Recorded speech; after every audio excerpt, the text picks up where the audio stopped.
आदि पराशक्ति माँ दुर्गा। पौराणिक कथाओं के अनुसार गायत्री माता द्वारा ही चारों वेदों की उत्पत्ति मानी जाती है, इसलिए गायत्री मंत्र को वेदों का सार भी माना जाता है।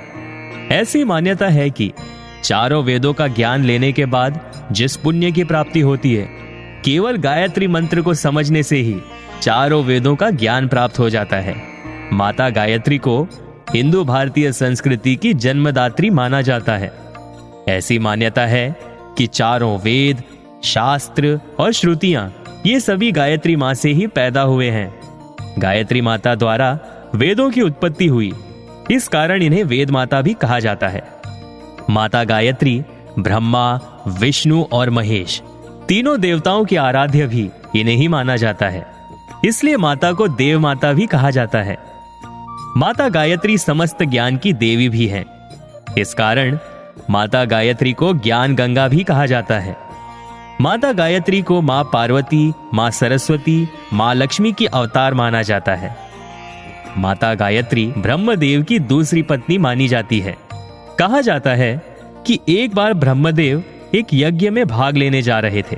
आमतौर पर मान्यता है कि यदि कोई धार्मिक कार्य में पत्नी सहभागी होती है तो उसका फल अवश्य प्राप्त होता है।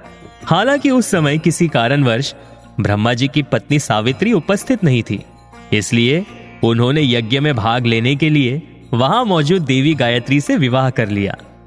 ऐसी मान्यता है कि सृष्टि की आदि में ब्रह्मदेव पर गायत्री मंत्र प्रकट हुआ था। मां गायत्री की कृपा से ब्रह्मा जी ने अपने 4 मुखों से 4 वेदों के रूप में गायत्री मंत्र का व्याख्यान किया। शुरुआत में गायत्री मंत्र केवल देवताओं तक सीमित थी, लेकिन ठीक वैसे ही जैसे भगीरथ तपस्या के द्वारा स्वर्ग से गंगा माता को पृथ्वी पर लाए, विश्वामित्र ने भी तपस्या के माध्यम से मां गायत्री की महिमा अर्थात गायत्री मंत्र को साधारण मानवता तक पहुंचाया। गायत्री माता की महिमा को प्राचीन भारत के ऋषि मुनियों से लेकर आधुनिक भारत के विचारकों ने विभिन्न प्रकार से व्यक्त किया है। वेद, शास्त्र और पुराणों में गायत्री माता की महिमा गाई गई है। अथर्व वेद में उन्हें आयु, प्राण, शक्ति, कीर्ति, धन और ब्रह्म तेज की देवी के रूप में वर्णित किया गया है। विश्वामित्र, जिन्हें गायत्री मंत्र को सर्वसाधारण तक पहुंचाने का श्रेय जाता है, कहते हैं कि ब्रह्मा जी ने तीनों वेदों के सार को 3 चरण वाले गायत्री मंत्र के रूप में प्रकट किया है।